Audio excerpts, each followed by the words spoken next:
do I really know what I think I know? Or am I just bullshitting? Am I just, telling people BS?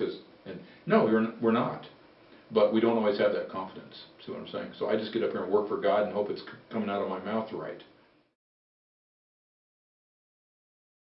I think everybody has a talent for it. I think we all have the ability to get the sixth sense, if you will, other messages. We're just taught as kids, oh, you didn't see that, oh, you didn't believe that, oh, you didn't hear that, and we get it all plugged up. When I was about 14, I remember crying myself to sleep in my room, saying, what am I here for? What's all this for? Why am I doing this? And it's like this pipe opened up to my head, and this deep voice says, I said, what am I here for? And this deep voice says, to help other people. I don't really do tall, dark stranger coming across deep water kind of readings. If I did predictive stuff, I would have won the tarot or the lottery by now. So, and I get that a lot. Why don't you know the lottery numbers? If I did, I wouldn't be sitting here. I'd be in Belize. Right. My accuracy, 85 to 95%. If I get 85 or 90%, I'm happy with that. I don't expect to be 100%, and I don't think anybody is. If they say that, they're probably lying or trying to make themselves feel good.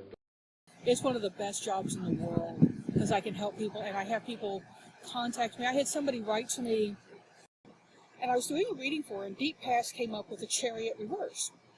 Traditionally, that means a car wreck. And I was looking at it, well, in the Deep Past, there was a car wreck, and all of a sudden, I started getting all this other information. I said, and he wants you to know it was a hard pack, he didn't die in the wreck, and he wants you not to move the big pots. It was like a John Edwards moment before John Edwards was even out. And I stopped because she had gasped, and I thought, oh, I am just giving this woman a line of bullcrap. Because sometimes I feel that way. I will tell people what I see and what I hear, but it was her husband, and I described him to her. I described her living room to her.